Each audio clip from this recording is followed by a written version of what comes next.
Hi, I'm Mike, and this is part 2 of saying goodbye to the pigs. It's time for them to go, and it's not going to be easy in many different ways on our Wyoming Life.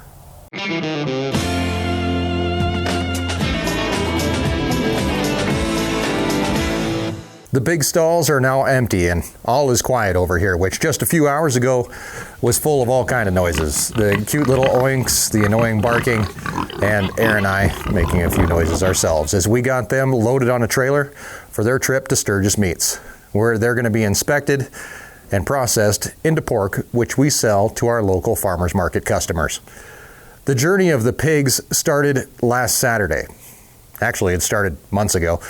But this part of their journey started when we got a phone call that our processing facility in Sturgis, South Dakota, could take the pigs a couple of weeks earlier than we were scheduled. Because we already have people waiting for pork and we have our next farmers market on March 17th, we decided to take on the extra work of getting the pigs loaded as quickly as possible on a trailer and delivered to Sturgis on Monday. We hoped that we have the pork back by our next farmers market and our pre-ordered packages ready to be filled by that time as well. Originally, our plan was to build our new loadout ramp this week and get it on the trailer and up to their stall and let it sit for a week or so just to get the pigs used to going on and off the trailer.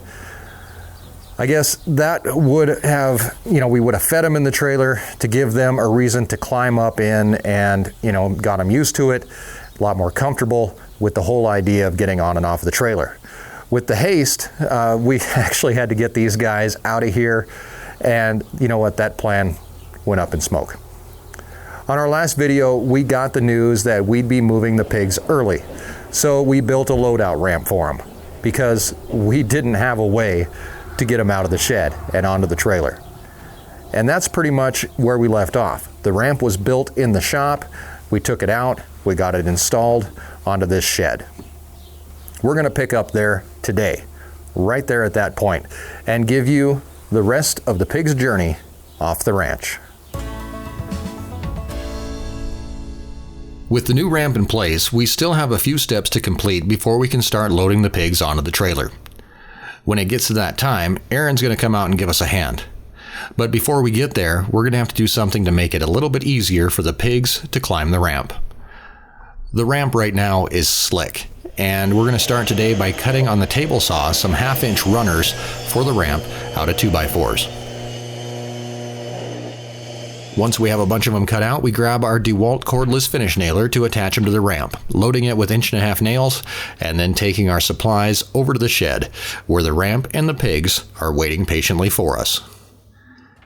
To start out, I'm going to put a runner every foot. This will give the pigs some traction as they go up the ramp, and make it a little bit more comfortable for them.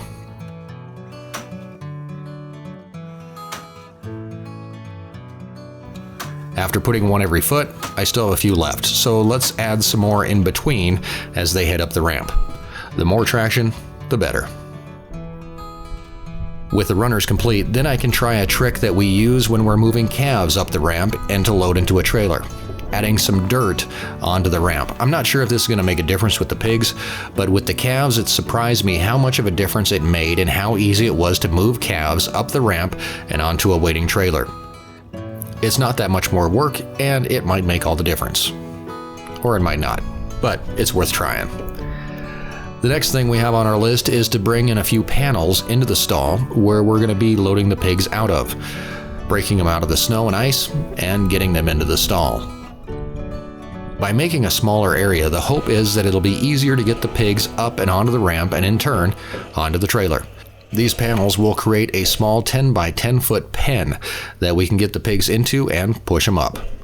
We finish by attaching the panels to the posts in the shed using some plumber's strap and some screws.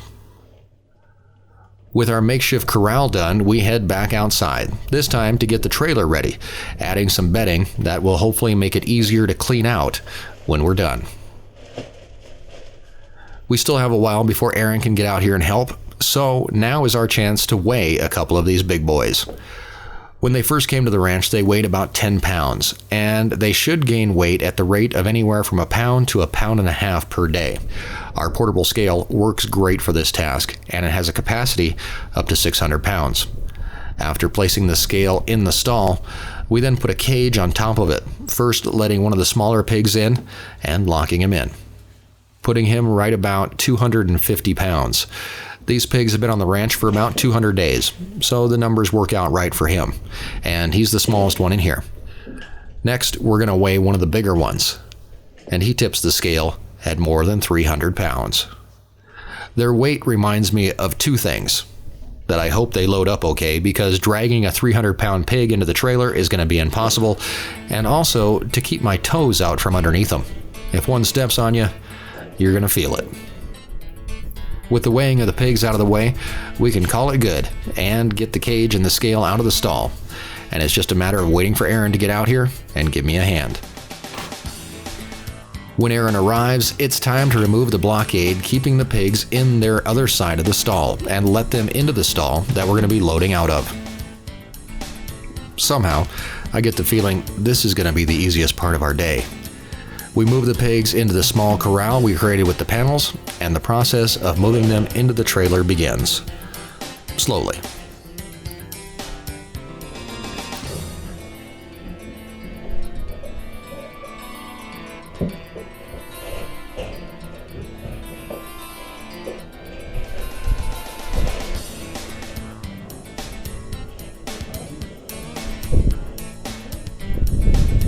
The first couple actually load okay, and the next after, with a little bribery of some food, but the last four want nothing to do with the ramp. Eventually, though, they all load into the trailer without any major incident. Patience is the key when working with these guys, and after a couple hours, we're loaded and ready to go. To disconnect the ramp from the trailer, we first lift the ramp off the lip of the trailer, and Erin pulls forward slowly, dropping the ramp and closing the door.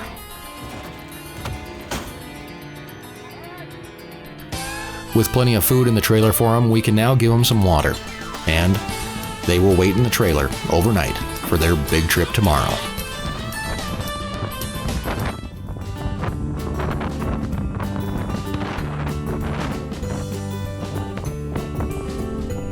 The next morning, we're greeted by 50-mile-an-hour winds. Actually enough to rip the flag that we fly over the ranch. First things first, we head out to retrieve our ripped flag and get it off the flagpole before it tears free completely. With the kids off to school and Lincoln at his grandma's house for the day, now is the time for Erin and I to make the 2-hour drive to Sturgis, South Dakota to drop these guys off.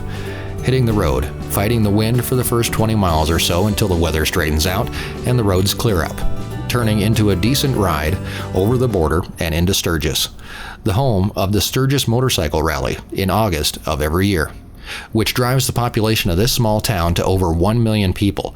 But today the population hovers right around 7,000, and we arrive at Sturgis Meats within minutes of hitting town and back up to their loading chute and the door that leads directly into their barn, where the pigs will stay for about 24 hours before meeting their fate, giving them a chance to calm down from the experience that is coming next, the unloading of the trailer.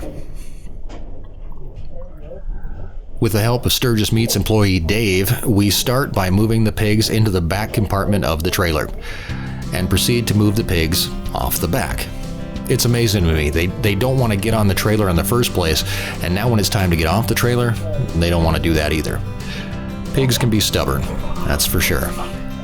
The process eventually evolves into a battle of sheer strength as we're forced to physically remove each and every pig from the trailer, pushing with all our might, pulling, turning, and coaxing each and every pig to the door into the barn. More help arrives, and all the pigs move to where they need to be, and they're left alone, grabbing some water and waiting. The pigs will eventually find themselves moving through Sturgis Meats facilities, where ham and bacon will be cured, sausage will be made, and pork chops cut. But for us, that's the end of our pig adventure for the day. We head back to the ranch, where you'll find me today, cleaning out the trailer, scraping and eventually washing and disinfecting the entire thing for the next trip it'll make which will probably be steers in a few weeks. Steers are so much easier to deal with than pigs, and I'm pretty sure we don't charge enough for pork. So with the pigs gone now, the timing works out perfectly, as we're only a few weeks away from the beginning of calving, and not having to deal with them on a daily basis, feeding, watering, cleaning. It'll free up a bunch of my time to move in a different direction. That way, out in the field. Both Erin and I are sore, we're bruised, we're ready to be done with pigs for a few months. It may sound bad, but you do feel bad about the pigs going. At the same time, fight with them for a couple days and you feel a little less sad about it. Raising pigs for us has been a huge adventure, full of learning, disappointment, and physical pain, but we wouldn't have it any other way. For us, the chance to help feed our community with fresh farm-raised pork is more than worth it. Our kids grow up learning the value of hard work and the payoff that it entails, and those are lessons that are going to be carried with them for a lifetime. Thanks for joining us today. We hope that you get a chance to continue on the ride with us by subscribing and becoming a part of our community. Thousands of people that care in so many different ways with great ideas and opinions and a common goal. Join us on Thursday during our next live stream at 7 p.m. Mountain Time, and a chance to interact with us in real time as we get a chance to share more from the ranch with you, as well as answering your questions. Until then, have a great week, and thanks for joining us in our Wyoming Life.